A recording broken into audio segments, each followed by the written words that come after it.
അപ്പം അവർ വരുന്ന സമയത്ത് ഇങ്ങനെയുള്ള ഒരു കുഴപ്പമുള്ള ആളാണെന്നോ അതല്ലെങ്കിൽ ഇങ്ങനെ ഒരു പ്രശ്നമുണ്ടാകുന്ന ഒരു നിലയുണ്ടെന്നോ നമുക്കാർക്കും അറിയില്ല. സംസ്ഥാന സർക്കാരിനെ സംബന്ധിച്ച് അറിയില്ല, ഏജൻസിക്കും അറിയില്ല എന്നാണ് തീർച്ചയായിട്ടും നമ്മൾ മനസ്സിലാക്കേണ്ടത്. അങ്ങനെ ഒരു വിവരം മുകളിൽ നിന്നും തന്നിട്ടില്ല. മാത്രമല്ല, ഇവർ പല സ്റ്റേറ്റിലും പോയിട്ടുണ്ട്,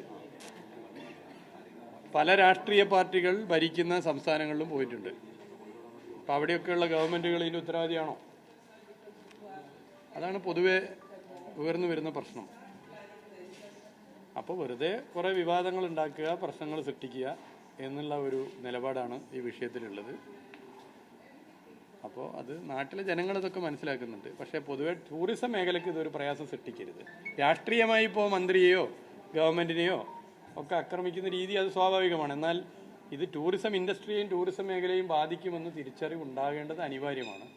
ഇന്നലെ ഇപ്പോൾ നാഷണൽ മീഡിയ മുഴുവൻ, ഒരു വലിയ ഭൂരിപക്ഷം മീഡിയകൾ ഇതൊരു വലിയ ചർച്ചയാക്കി എടുത്തിരിക്കുക.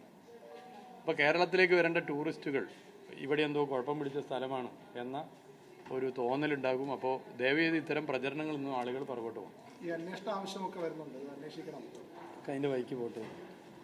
ഈ ജ്യോതി അവർ പാകിസ്ഥാൻ ഇന്ത്യൻ അതിർത്തി കടന്നു പോകുമ്പോൾ അവരുടെ ഒരു വീഡിയോ ഒന്ന് പുറത്തു വന്നിട്ടുണ്ട്. അവർ ഹരിയാന BJP എന്നൊക്കെ പറഞ്ഞു പോകുന്ന ഒരു വീഡിയോ പുറത്തു വന്നിട്ടുണ്ട്. അതെങ്ങനെ ഇഷ്ടപ്പെട്ടു? എനിക്കറിയില്ല, ഞാനതിനെ കുറിച്ചിട്ട് ഇവരെ കുറിച്ച് എനിക്കറിയില്ല, എന്താണെന്നറിയില്ല. അത് പിന്നെ പറയുമ്പോൾ ആളുകൾ കൂട്ടി ഇതെന്താ സംഭവം എന്ന് എനിക്കറിയില്ല. ഇവരെ എല്ലായിടത്തും ഇവർ പോയിട്ടുണ്ടല്ലോ, എല്ലായിടത്തും എല്ലാ സ്റ്റേറ്റിലും പോയിട്ടുണ്ട്.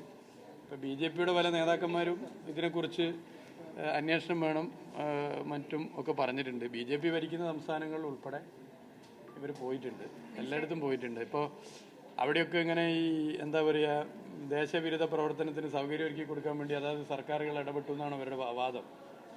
ഒന്ന്, ഇത് ജനുവരി മാസം ഇവിടെ വരുമ്പോൾ പിന്നെ മെയ് മാസമല്ലേ, മെയ് മാസം നടന്ന ഒരു സംഭവത്തിന്റെ ഭാഗമായി പിന്നീട് അറസ്റ്റ് ചെയ്യപ്പെടുന്നു. ജനുവരി മാസത്തിൽ തന്നെ ഒരു ദൂരക്കാഴ്ചയോട് കൂടി ഇങ്ങനെ വരുന്ന ഓരോരുത്തരും, ഇനിയിപ്പോൾ നാളെ വന്ന പലരും ഉണ്ടാവും, ഇവരൊക്കെ മെയ്യിലോ അല്ലെങ്കിൽ ഏപ്രിലോ അല്ലെങ്കിൽ ജൂൺ മാസമോ ഇന്ന പ്രശ്നങ്ങളിൽ പെടും എന്ന് ഒരു ദൂരക്കാഴ്ച ആർക്കും ഉണ്ടാവില്ലല്ലോ.